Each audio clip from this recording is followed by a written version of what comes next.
E aí, galerinha, tudo bom com vocês? Aqui quem fala é o professor Júlio Alexandre para mais uma correção de PET. O mês de outubro chegou e junto com ele o nosso volume 5. Estão preparados? Nós vamos não somente corrigir, mas explicar a matéria. Vamos sair daqui sabendo, tá certo? Meu objetivo aqui não é só dar as respostas, mas é trabalhar junto com vocês. Vocês podem ver o vídeo, assistir o vídeo 1, 2, 3, 4, 5 vezes. Aí fica a critério de vocês, tá bom? Para vocês pegarem a matéria.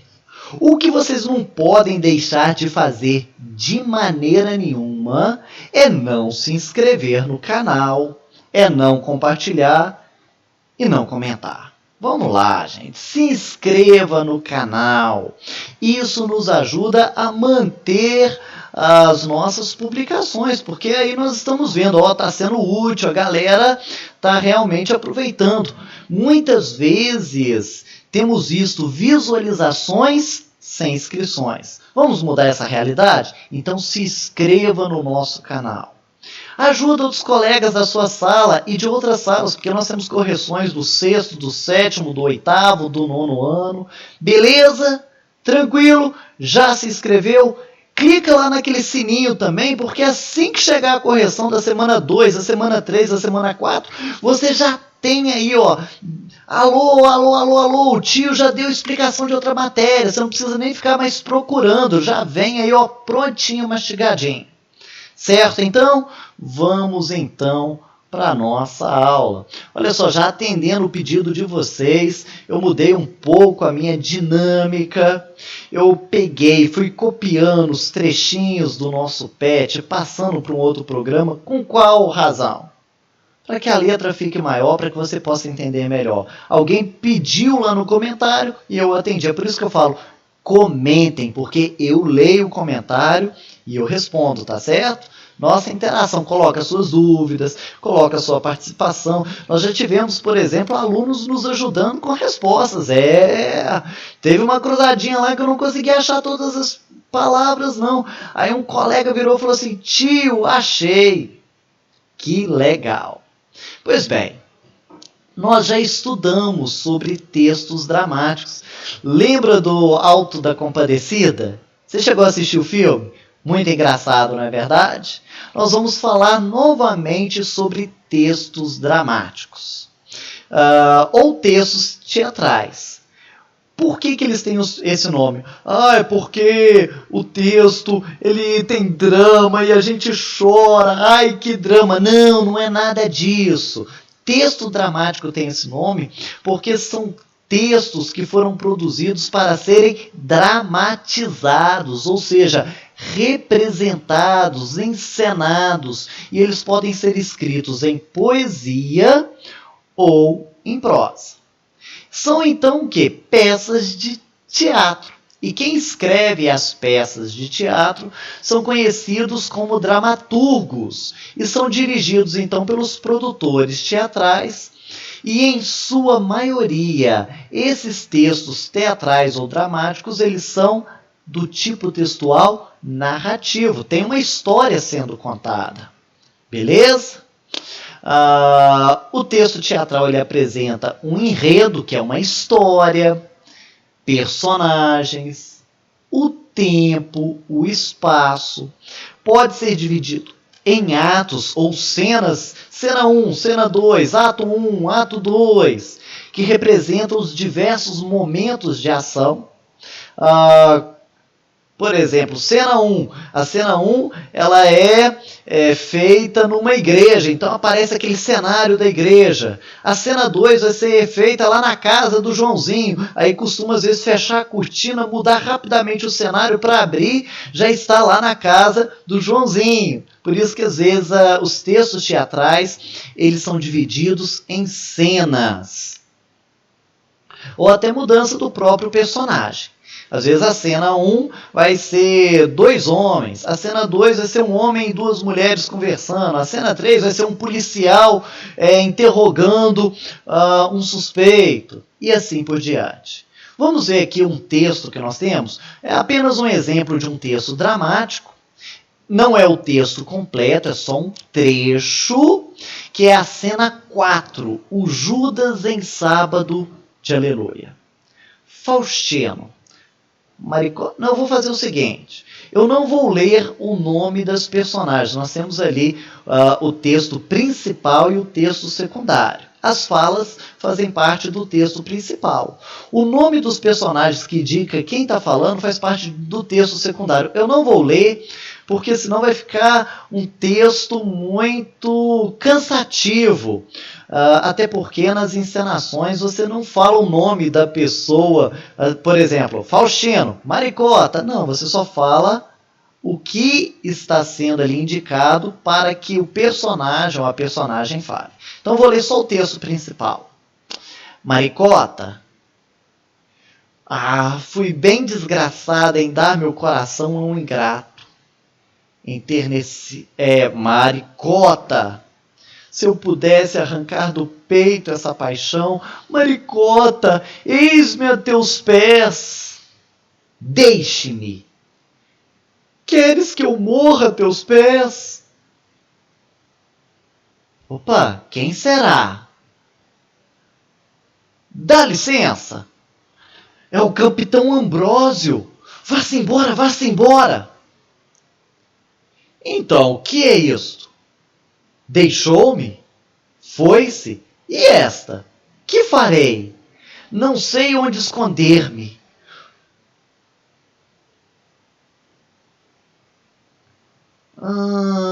Voltou e está conversando à porta com o sujeito, mas de certo não deixa de entrar. Em boas estou metido e daqui não.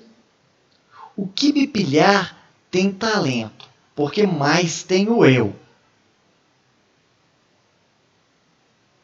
Agora pode vir. Vem. Ei-lo. Aí vem. Ficou até difícil de ler, porque tem muitas informações do texto secundário, né? Aí até você separar o que faz parte da fala do que não é, a princípio se torna meio confuso. Por isso que o texto teatral ele é bem trabalhado, você fica ali batendo cena um com o outro para você decorar as falas, para você saber o momento das falas, porque essas orientações elas têm que ser decoradas tanto quanto a fala. Mas dito isso, lembrando que esse texto é um texto para ser encenado, vamos ali para as nossas perguntas. Número 1. Aponte duas características que indicam que esse trecho pode ser classificado como um texto teatral ou dramático. Gente, olha só. Característica, nós temos vários diálogos entre os personagens. Olha aqui, o Faustino, a Maricota, o Faustino de novo, a Maricota. Então esse diálogo entre personagens é muito comum no texto dramático. O discurso direto. O que é o discurso direto? É colocado no texto exatamente a fala da personagem, da maneirazinha que ela fala. Pode olhar ali para o texto, nós temos o nosso discurso direto. Linguagem corporal e gestual. Como o texto é encenado, então há muita linguagem corporal. Inclusive existem várias orientações. Quer ver lá? Ajoelha-se. Enquanto fala, a Maricota ela vai estar rindo, batendo palma aqui. O Faustino permanece de joelhos. Olha só, como que ele vai para dentro? Ele vai para dentro correndo. Olha aqui, anda ao redor da sala como procurando aonde esconder-se. Tá vendo? Então os gestos, as ações, elas são todas orientadas. Isso é uma característica de um texto dramático. Inclusive, nós temos as rubricas, que são as marcações de cena. Geralmente ela vem entre parênteses, tá certo? Então, aqui está pedindo só duas características, eu coloquei 1, 2, 3, 4, 5, esqueci de falar da ausência de narrador. Geralmente, quando nós temos um texto, um conto, por exemplo, nós temos a fala do narrador. Na peça, quase nós não temos. Por quê? Porque não precisa de ninguém narrar. Você já está vendo toda a narrativa, não precisa de alguém anunciá-la. Ela é trabalhada visualmente. Por exemplo, quando você está assistindo um filme, eu não vou dizer que não exista narrador. Tem filmes que tem algumas partes do narrador, mas é muito raro, não é? Se tiver narrador, ele fala muito pouquinho. Concorda comigo? Você assiste um filme, procura ver quantos filmes que você já assistiu que tem narradores. Tá certo? Olha só, nosso pet deu uma escorregada, hein? Não é qual, deveria ser quais. O erro não foi meu não, só copiei e colei. Quais os personagens presentes na cena 4? Quais são? Faustino, a Maricota e depois aparece também o Capitão. Transcreva 2 passagens do texto que evidenciam a ação dos personagens na cena. Aqui eu coloquei várias, todas elas entre parênteses. Olha só, evidenciando a ação. Ele vai para dentro de que forma? Correndo. Ele corre para o Judas. Aí ele está tirando a casaca e o colete do Judas. O Judas, gente, é aquele boneco que é colocado no sábado de Aleluia. Eu vejo muito ele pendurado em poste. Eu não sei se tem essa tradição aí na sua cidade. Hoje em dia não se fala muito do Judas no sábado de Aleluia, mas antes era muito comum. Então aqui nessa cena tem lá um Judas, ele está tirando a roupa do Judas, do boneco, para colocar o bigode, o chapéu. E aqui está então a ação deles evidenciada. Ele veste o colete, a casaca, sobre a roupa, calça as botas, põe o chapéu. Tudo isso aqui evidencia a ação das personagens. Coloquei aqui 3 passagens, está pedindo 2. Que tipo de relacionamento pode haver entre Maricota e Faustino? Olha só, a gente não conhece a história toda, então na pergunta nós temos aqui uma possibilidade. Que tipo de relacionamento? Pode. Possibilidade. Eu olho aqui e vejo a possibilidade de um relacionamento que é amoroso. Por que isso? Não precisa, gente, copiar essa parte aqui que está entre parênteses, não, tá certo? Isso aqui é só para ilustrar, para eu mostrar para vocês. Quando, por exemplo, a Maricota diz, se eu pudesse arrancar do peito essa paixão, ela é apaixonada por ele. Quando ela vira e lamenta, diz assim, fui bem desgraçada em dar meu coração ao ingrato, significa que ela deve ter aceitado um namoro ou um casamento, não sei. Há um relacionamento amoroso ali. O Faustino querendo, eu necessito ser perdoado. Às vezes ele pisou na bola, fez alguma coisa contra ela, tá certo? Então, qual é a resposta? Que tipo de relacionamento pode haver? Relacionamento amoroso. Ok, então, próxima pergunta, número 5. Martins Pena, não é nenhuma pergunta, é considerado um importante autor brasileiro para o drama. Acesse o seguinte endereço, leia sua biografia e conheça suas obras. Olha aqui, gente, está aqui o endereço. Como isso aqui é uma atividade, eu te aconselho, eu não sei se o seu professor vai exigir, mas você coloca aqui, assim que você acessar o site, você ler sobre o Martins Pena, coloca aqui, li a biografia, certo? Ou li a biografia de Martins Pena. Mas dá uma ideia para o seu professor, dá uma orientação de que você cumpriu essa atividade aqui, porque essa atividade aqui ela não tem uma resposta, mas você pode dar uma satisfação. Atividade de número 2, nós temos aqui uma tirinha, e nós vamos analisar essa tirinha. Está ali uma abelha, se não é abelha, é um bicho bem parecido com a abelha, sentada numa poltrona, dizendo assim, tô doida para acabar, para essa pandemia, eu pensando na academia, tô doida para essa pandemia acabar, e o mundo lá fora está relativamente seguro e feliz para eu continuar meu isolamento em paz. Olha só. A gente estava esperando que ela estava doida que acabasse o isolamento da pandemia para que ela pudesse estar com todo mundo de novo, para ela poder viver uma vida normal. Ela quer que a pandemia acabe para ela continuar isolada em paz. Geralmente a tirinha tem isso, mas nós vamos responder isso lá na frente, eu não vou adiantar a resposta. Qual que é o assunto tratado na tirinha?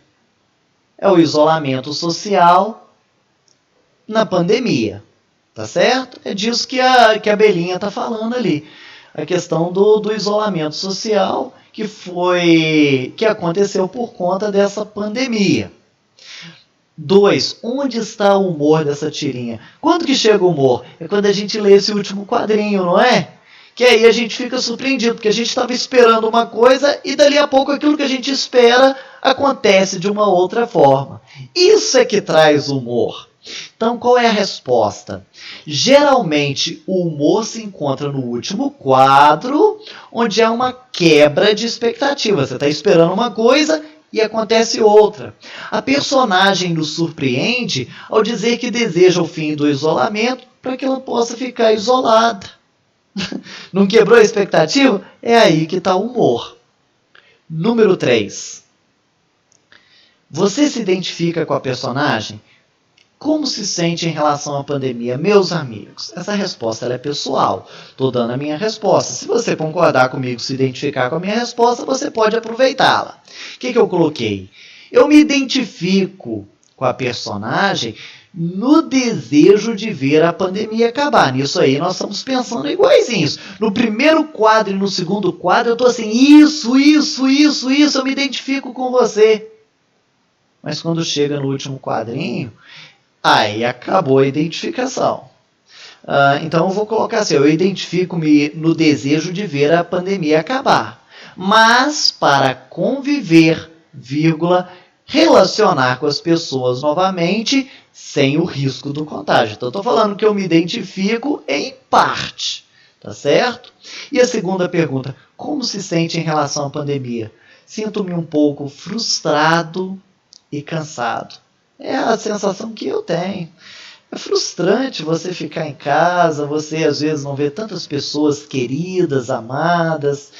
Não é verdade? Graças a Deus a gente tem o recurso da internet. Não é que eu quero ser murmurador, não, mas já que perguntou o meu sentimento, está sendo meio cansativo. A gente aguentou março, abril, maio, junho, agora esse negócio está ficando meio exagerado. Tá certo? Mas é a sua opinião. Atividade 3. Nós temos aqui uma outra tirinha. Vamos brincar de telefone sem fio? Tá, pode ser, vamos! Mas aí o que acontece no segundo quadrinho? Cada uma das crianças que ouviu a proposta do Armandinho pegou seu celular e começou a brincar cada um com o seu próprio celular. Primeira pergunta é a seguinte, vamos tentar entender esse quadrinho. O que o Armandinho quis dizer com telefone sem fio? Essa é a primeira pergunta. E o que os amigos entenderam é a segunda. O Armandinho ele chamou para brincar de telefone sem fio. Só que o telefone sem fio que o Armandinho se referia é uma brincadeira onde tem assim, um grupo de pessoas e aí cada uma passa a história para outra, a mesma história. É como se tivesse aqui, vamos supor, 5 pessoas. Aí eu chego e conto no ouvido de uma pessoa uma história.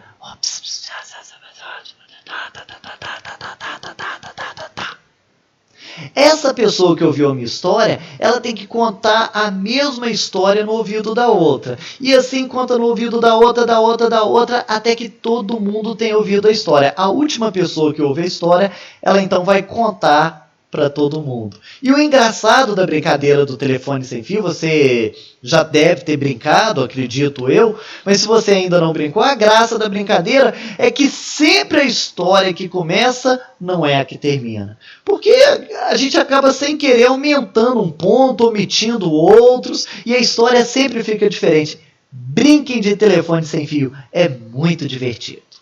Então o Armandinho ele entendeu isso. Só que quando falou telefone sem fio, o que as crianças entenderam? O celular. O celular é o meu telefone sem fio. E elas começaram então a brincar e a mexer no celular. Como que fica então a nossa resposta? O que Armandinho quis dizer com o telefone sem fio? Um jogo no qual a pessoa conta uma história no ouvido de outra e essa repassa a história para o ouvido de um terceiro sem nenhum tipo de ajuda. Por quê? Porque quando você conta a história e a outra vai recontar a história, você não pode ajudar. Ela vai ter que falar o que ela entendeu. Se ela não entendeu nada, ela vai ter que falar nada para outra pessoa. Tá certo? Ou se não, criar alguma coisa. Falar aquilo que ela pensou que ouviu. E assim sucessivamente, até que a última pessoa ouvir a história reconta para todos os jogadores. A graça da brincadeira se dá porque a história contada pelo último é sempre diferente da contada por quem começou o jogo. Você quer fazer isso de maneira mais simples? Ah, tio, essa resposta ficou muito grande. O que o Armandinho quis dizer com o telefone sem fio? Ele quis chamar os seus colegas, ele quis dizer com o telefone sem fio o nome de uma brincadeira. Pronto, respondi de uma maneira mais simples. Tá certo? Armandinho se referiu a telefone sem fio, ou melhor, Armandinho se referiu a uma brincadeira quando disse telefone sem fio. Essa é a resposta mais simples. Agora vamos lá para a segunda resposta. O que os amigos entenderam? Os amigos entenderam que o telefone sem fio dito por Armandinho eram seus celulares. Olha a quebra da expectativa. Aqui a gente tem a expectativa que eles vão brincar de telefone sem fio. Quando a gente chega aqui, eles estão mexendo com os celulares. Qual é a crítica feita nessa tirinha? Galera, tem gente que usa o celular demais e que já não brinca mais. Na minha época a gente brincava de amarelinha, de pique-esconde, de bolinha de gude, de solta-pipa, de futebol. A gente corria na rua, pique-pega. Hoje em dia ninguém mais brinca disso. Então a crítica está sendo nisso, o uso exagerado por parte das crianças e adolescentes do celular, ao invés de brincarem entre si. Beleza? Vamos para a nossa última atividade. Nós temos aqui uma tirinha. Essa aqui vocês podem ignorar por enquanto. Isso aqui foi acréscimo meu, tá certo? Essa é a tirinha do nosso pet. Nós temos ali dois ratinhos, um do sexo masculino e outro do sexo feminino. O ratinho macho diz assim: meu coração morre de paixão por vocêzão. E a ratinha diz: vocêzão? Você não gostou do meu vocêzão? Ai, achei horrível. Preciso de outra rima. Já sei! Meu coração morre de paixão por tuzão. Ai, é um novo Drummond. Essa tirinha, ela contém letra A, ironia, crítica social ou ambiguidade. Vamos lá. Será que é crítica social? Não, crítica social é se estivesse falando, por exemplo, do caso do telefone sem fio. Aqui nós temos uma crítica social sendo feita. Tá vendo? A crítica do uso exagerado do celular. Mas aqui, e olha a nossa imagem parando. Oh, que pena. Tá travado, mas a voz continua. É a última questão, nós vamos seguir do mesmo jeito, tá bom? Então não é crítica social. Tira fora. Ambiguidade. O que é ambiguidade? Ambiguidade é quando eu falo uma coisa que pode ter um outro sentido, uma dupla interpretação. Quando eu falo uma coisa, e a pessoa acaba às vezes até entendendo outra, porque ela pode entender de duas formas diferentes. Eu não tenho às vezes nem a intenção do duplo sentido. Inclusive a diferença do duplo sentido para a ambiguidade é essa. A ambiguidade, ela não é assim tão intencional. Para você entender direitinho a ambiguidade, eu coloquei uma outra tirinha que tem realmente ambiguidade. Quando nós vemos aqui dois pinguins e o que está na água diz assim: vê alguma coisa? E o outro pinguim assustado diz: nada! O outro pinguim aqui fica ali descuidado, vem uma orca ou uma baleia, engole ele e volta para o fundo do mar. E o pinguim aqui, ai, falei para você nadar. Qual que é a ambiguidade? Quando ele disse aqui nada, ele estava mandando o pinguim nadar. Nada, vem para cá, corre, sai daí. Só que o pinguim aqui entendeu que nada se referia ao que o pinguim que estava ali no gelo via. Não estou vendo nada, está tudo normal, está tudo tranquilo. Entendeu o que é ambiguidade? Nós temos ambiguidade aqui? Não, não temos. Nós temos a ironia. O que é ironia? É quando eu falo uma coisa quando na verdade eu estou querendo dizer outra. Aquilo que eu falo é justamente o oposto do que eu quero dizer. Essa ratinha aqui, quando ela diz assim, é o novo Drummond. Quem é Drummond? Carlos Drummond de Andrade. Ele é considerado o maior poeta brasileiro. E esse ratinho macho aqui, ele se achou um poeta e ele estava querendo lá mostrar a sua poesia para a ratinha. E a ratinha entediada, dizendo, ai meu pai. No final ela vira e fala assim, é o novo Drummond. Mas ela disse isso porque realmente considerou ele um grande poeta? Não. Ela falou uma coisa quando na verdade estava querendo dizer outra. E isso é ironia. Então a nossa resposta aqui é ironia. Que trecho evidencia o recurso indicado na questão anterior? Aonde que eu vejo a ironia?